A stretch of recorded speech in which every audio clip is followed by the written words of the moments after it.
Hi guys, welcome to a brand new episode of AB in the Films.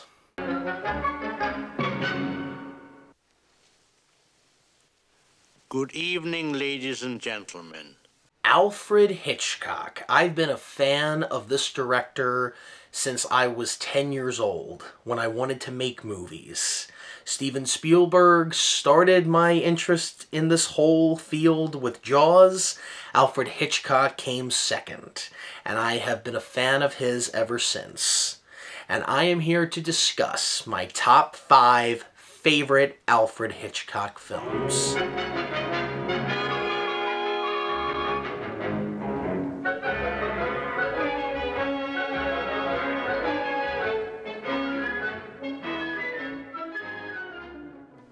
Rear Window. This was a movie I saw when I was about maybe 14, and I really enjoyed the suspense in this. For those who don't know, Jimmy Stewart plays a professional photographer, and he has a broken leg, and he's stuck in a wheelchair in his apartment. And so to pass time, he starts looking across the street at his neighbors, and he suspects that one of his neighbors might be a murderer. And without spoiling the movie for you guys, because if you guys haven't seen this film, I strongly recommend, first of all, I recommend all 5 of these movies that we're going to discuss, but without giving too much away, great suspense is in this film. It's pretty much James Stewart and Grace Kelly trying to put together pieces of the puzzle, seeing whether or not this guy's a murderer. Did he kill his wife? Did he not? Why would he go to this area at 2 o'clock in the morning? Why is he still up? How come that's different? There's actually a great moment in the film where Grace Kelly sneaks into the suspect's apartment before he comes home. And, oh man, you're just on the edge of your seat watching this. I really was. And for a film that came out in 1954, it still holds up. I do think a lot of aspects of this film do hold up. And if you're wondering what I think of the movie Disturbia, well, a lot of people say this is a remake of Rear Window, and in some cases, yeah, they're kind of right, they are. But what do I think of this one compared to this? This one's obviously much better, guys. I like them both, but definitely this one.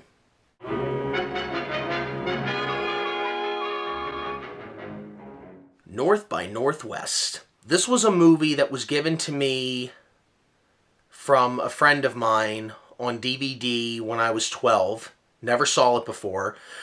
But I knew that this was the one Hitch did right before Psycho. So I was kind of interested in that. I'm like, okay, this is the one that he did right before Psycho? All right, let's take a look. And the first 5 minutes, I was watching it and I'm like, okay, all right, I see what they're doing here. I kind of know what this is going to be. 10 minutes in, I'm like, whoa, okay, where's this going to go? 15 minutes in, I'm like, what? How did that happen? 20 minutes in, I'm hooked. Okay, what the heck is going on here? How are they going to figure this out? I'm an advertising man, not a red herring.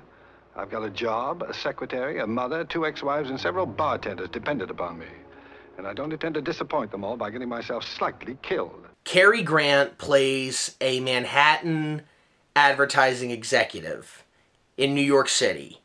And he's just on another business lunch-in meeting with some people.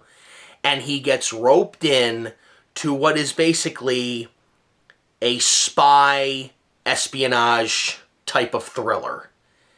And he's mistaken for the identity of someone that may or may not exist.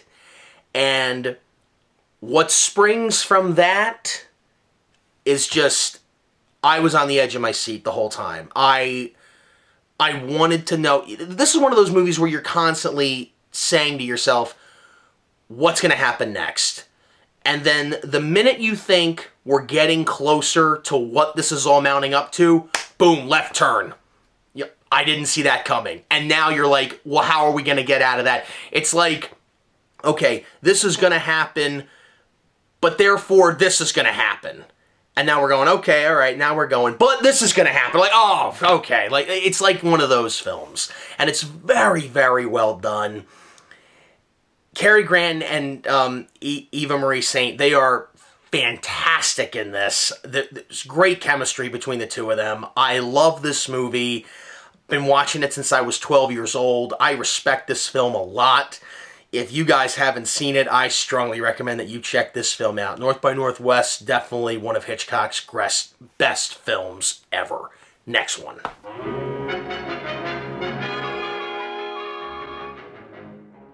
Rope.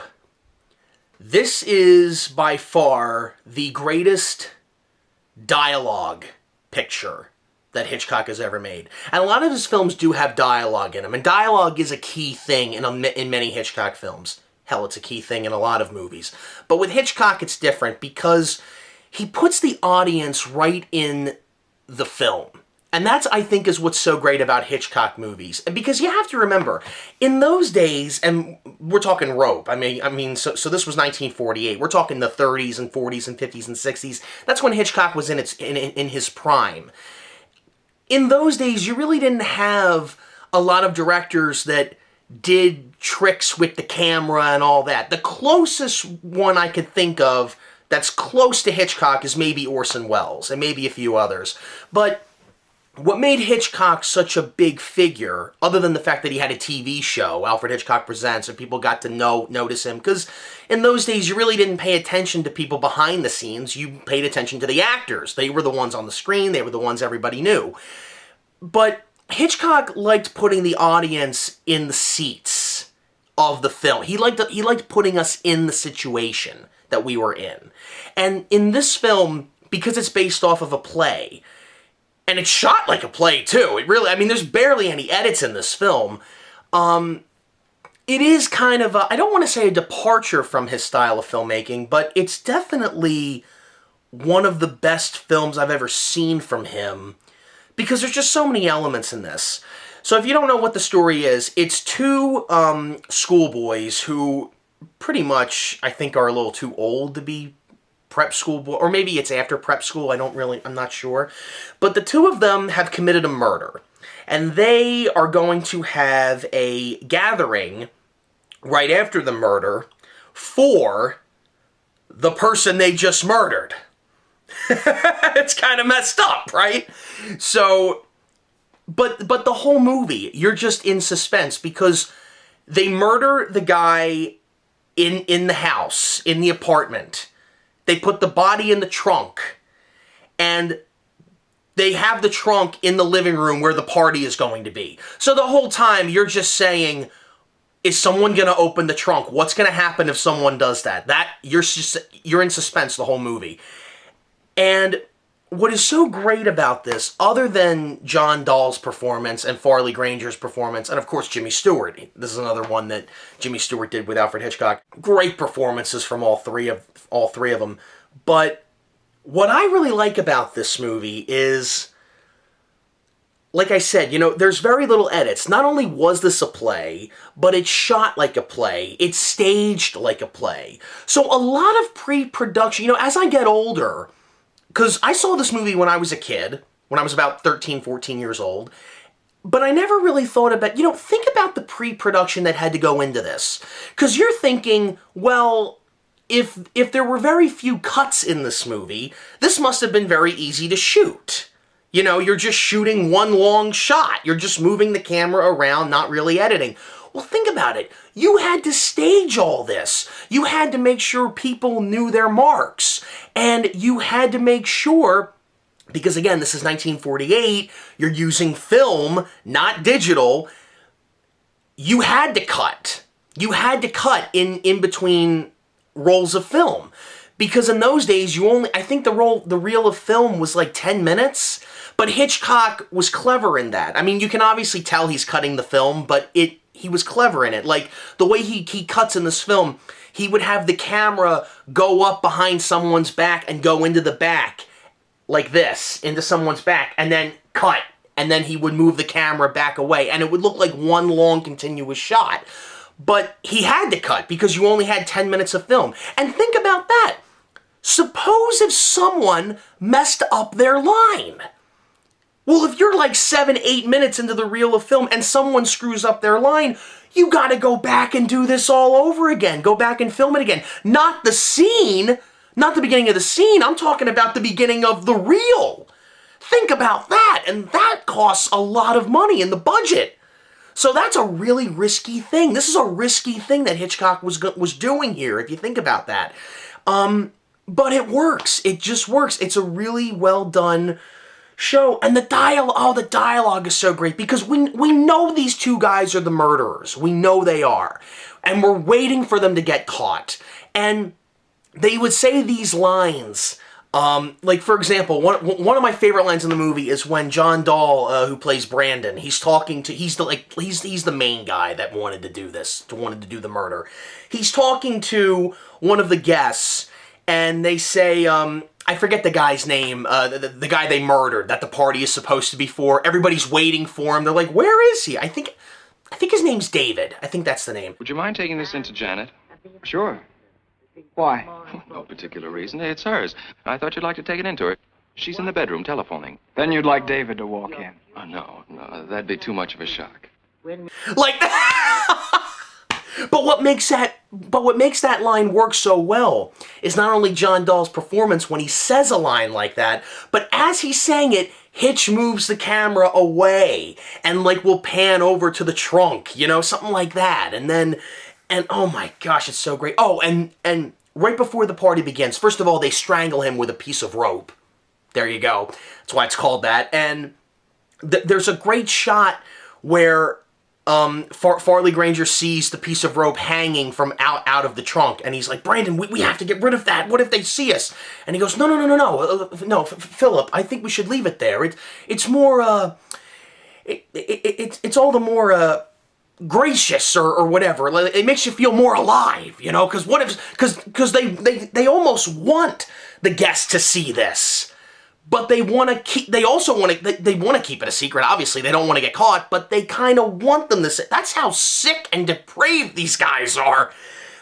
And they have such class about themselves. They're not, I wouldn't say they're stuck up or pompous or anything, but they do have an element of class to them. And these guys are murderers. But anyway, one of my favorite shots in the film is when Brandon disposes of the rope and he goes into the kitchen and Hitch just stays on that swinging door in the kitchen.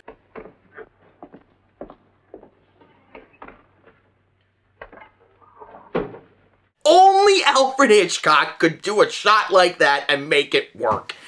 And oh man, I've gone on and on about this movie. It's just a great movie. And it's a short one, too. It's like, I think that, excuse me, I think this is one of Hitchcock's earliest films. I think this might be the first one he ever did in color. And this is 1948, But I really, really enjoy this movie. And the dialogue that they have, the conversations they're having with Jimmy Stewart, who used to be their schoolmaster, explains like all the philosophies of murder, but never really wanting to kill anybody. Just what does it mean? Why would you want to do that in the first place? And Brandon takes those words and does his own thing with it. And there's great moments in this film. And it's an all-around great movie from beginning to end. And you would think this would be my favorite Alfred Hitchcock movie, but it's not. There are two other ones that obviously I think are better. And if you're an Alfred Hitchcock fan like I am, you probably have an idea what these next two are. So that's Rope. Here's the next one.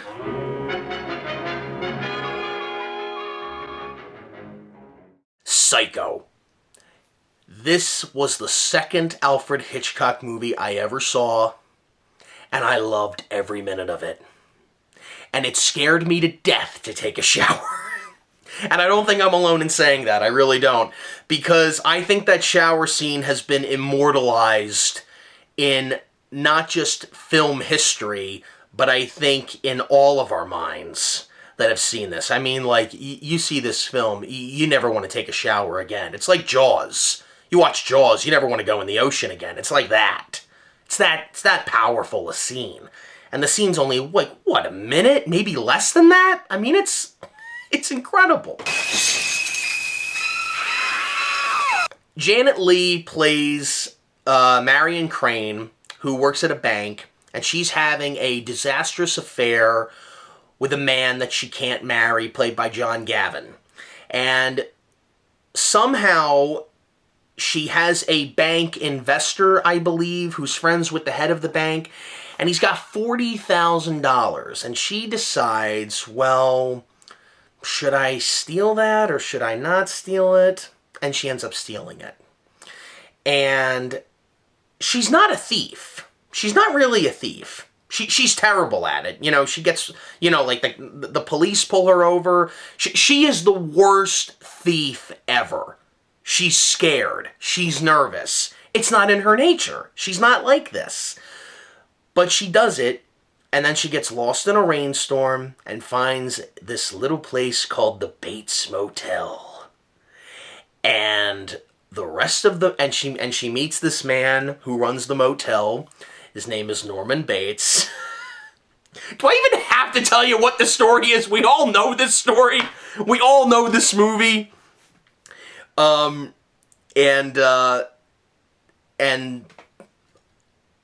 we just find out that Norman has an affection, some kind of weird affection, emotional attachment to his mother. And that's all I'm going to say about the movie. That's all I'm going to say. This movie practically invented the quote-unquote twist ending in films.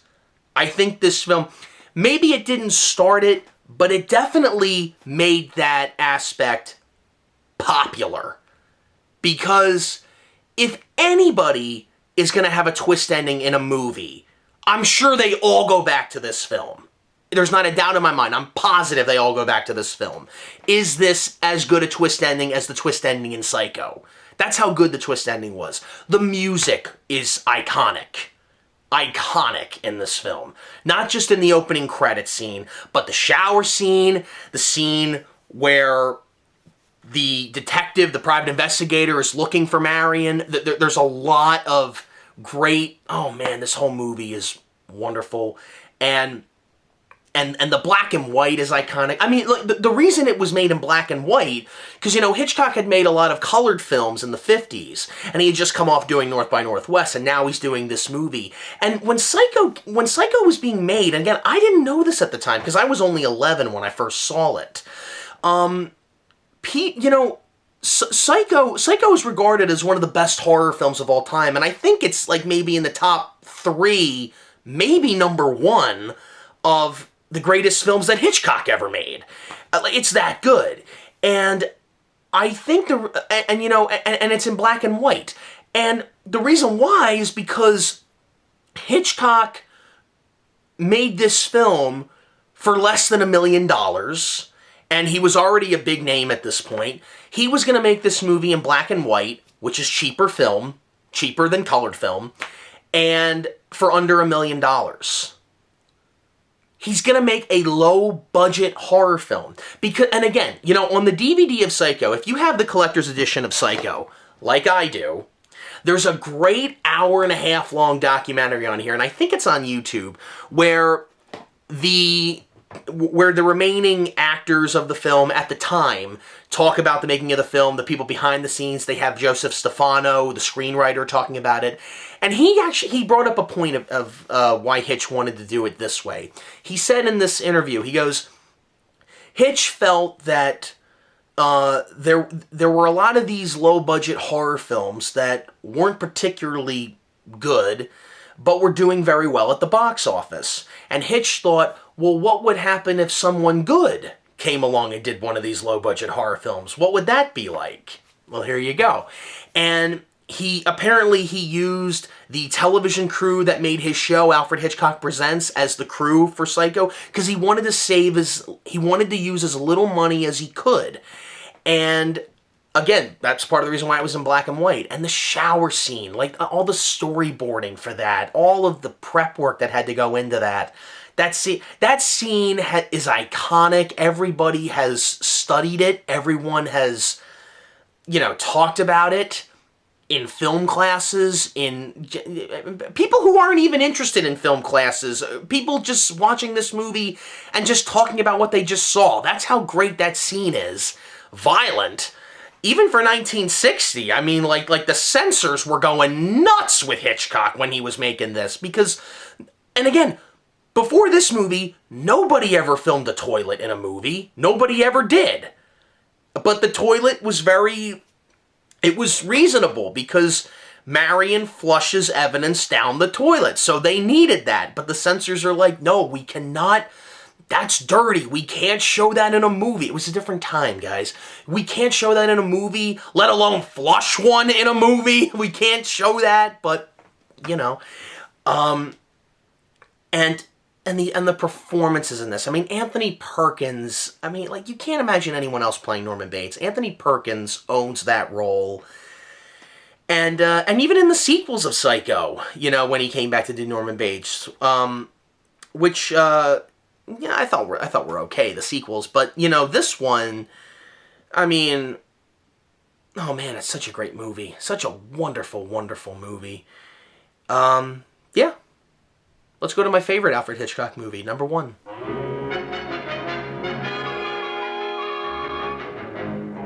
All at once, the birds were everywhere. Why don't you all go home? Lock your doors and windows. Did you get the windows in the attic? When do you think they'll come? What happens when you run out of wood? I don't know. You don't know? When will you know? When we're all dead.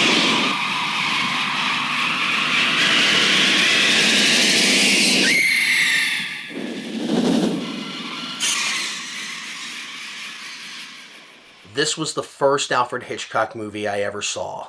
I was 10 years old. Was I afraid of this movie? No. Did I appreciate what Alfred Hitchcock was doing with the camera in this movie? Yes! Because it reminded me of Jaws. You have to remember, when I was 7, 8 years old, and I've talked about this before on the show, I saw Jaws. I was a million times more interested in the making of Jaws than I was the movie, and I love the movie. But The Birds kind of felt like the same thing. It takes place at a shore town. It's nature versus man. And man's got to find a way to stop this. Same thing, okay? And but this time it's different. It's not one shark, or it's not one bird. It's a bunch of birds. Hundreds of them. Thousands of them. How do you stop that? And so that was one of the things I really liked about this movie.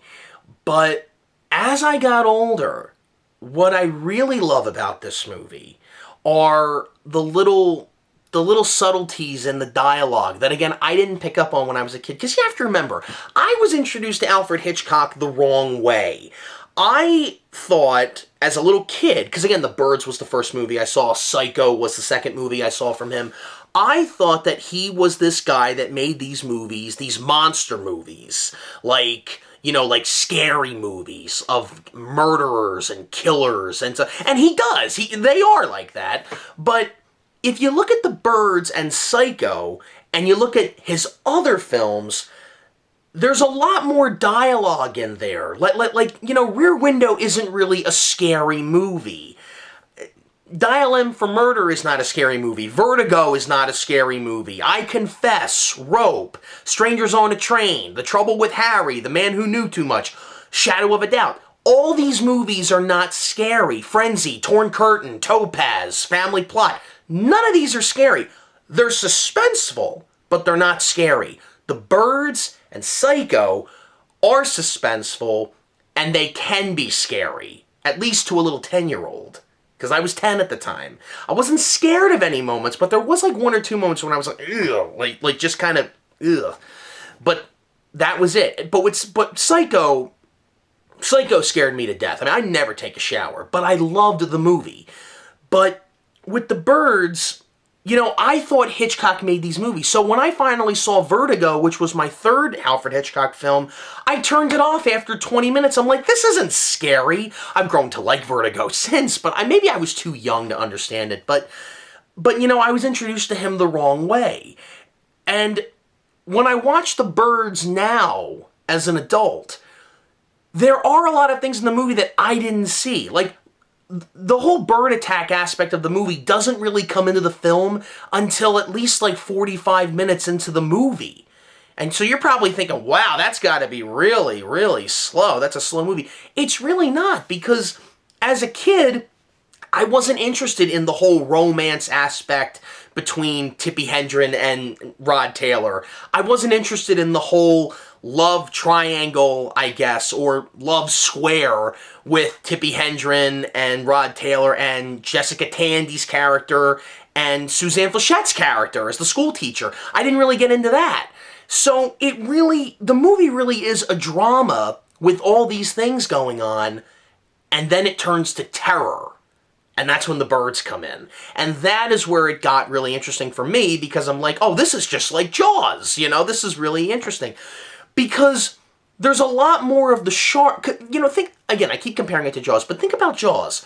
There's a lot of moments in that film where, yeah, the characters are talking, but it doesn't go on and on and on and on and on. The shark attack starts right away. Like 5 minutes into the movie, we get the first shark attack. And you see that throughout the film, and the characters will take time to talk. They have plot lines and storylines, and you kind of get into that, but it's not really...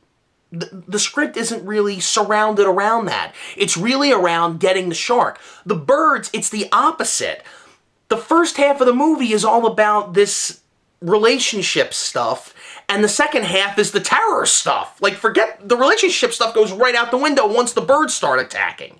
So it's the exact... So when I was a kid, I would skip ahead to that part, because that was the part I liked. So... what I really love about this movie are the performances. Love the performances in this.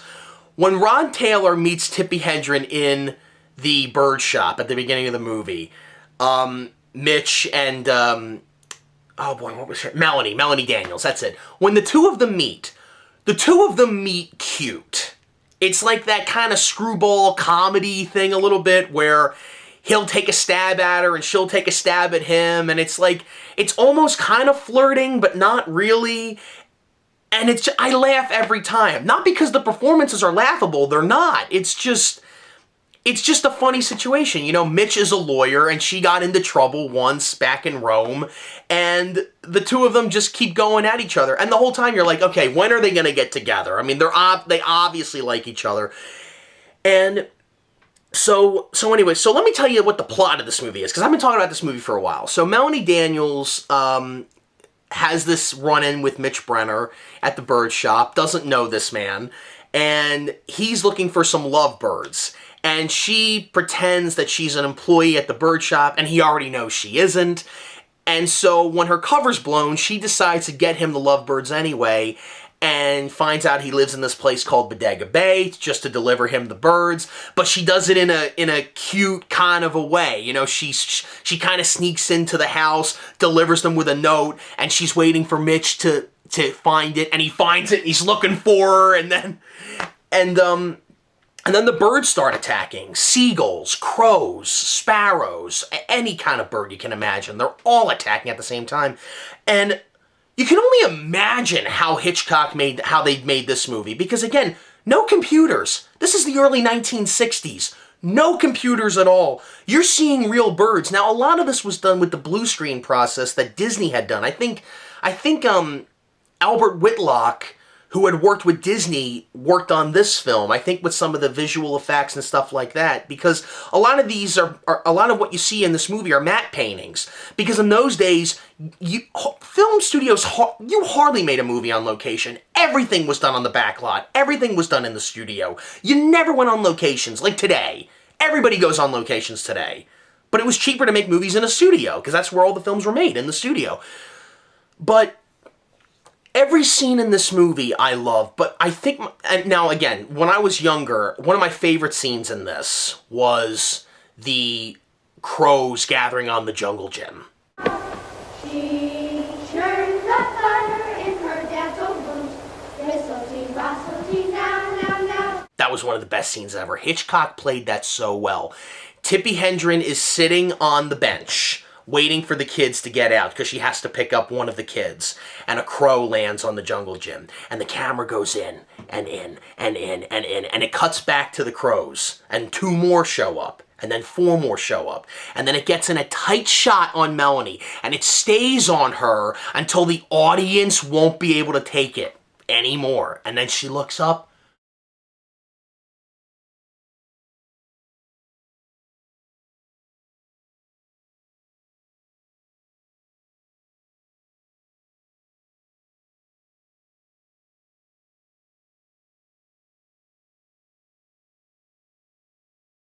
I mean, that is brilliant with the camera, what Hitchcock is doing. That is brilliant right there. So, that's one of my favorite scenes. But I think if I had to pick, now that I'm an adult, and I like the dialogue sequences in this film, one of my favorite scenes is the scene where they're in the Tides restaurant after the crows attack the kids. And the town... They're trying to figure out why the birds are attacking. They never explain that in the movie. It would have to be science fiction if they were to explain it. But they're trying to understand why this would happen. And the dialogue that bounces off all these people in the Tides restaurant is brilliant. It's great. I could watch that scene over and over again. From the moment Melanie is on the phone talking to her father about what just happened at the school, up until the part when the gasoline station blows up with the car, that scene when they're in the restaurant, I love that scene. Love the dialogue in that. Evan Hunter did a great job with the screenplay for that. So many things could be discussed about this movie because, oh god, this is one of the best films that Alfred Hitchcock ever did. And the scene at the Fawcett farm when Jessica Tandy goes in there to see Dan Fawcett and she opens up the bedroom door. There's a seagull over there, there's a crow over there, and there's Mr. Fawcett right over there in the corner. that scene. Oh, man. This is why so many people... I think the reason why so many people love Alfred Hitchcock movies is because he wanted to have fun with the audience. He wanted to put the audience in the situation. He didn't just want to show a film. He wanted the audience to be a part of that. And when the audience becomes a part of that, they're never going to forget it. Never. And I think that's why his films are so good and have stood the test of time. He's one of my favorite directors, and I love these movies. And there's many more Alfred Hitchcock movies out there that are great, but I wanted to tell you guys what my top 5 are. And there they are. I will see you guys in the next review. Later.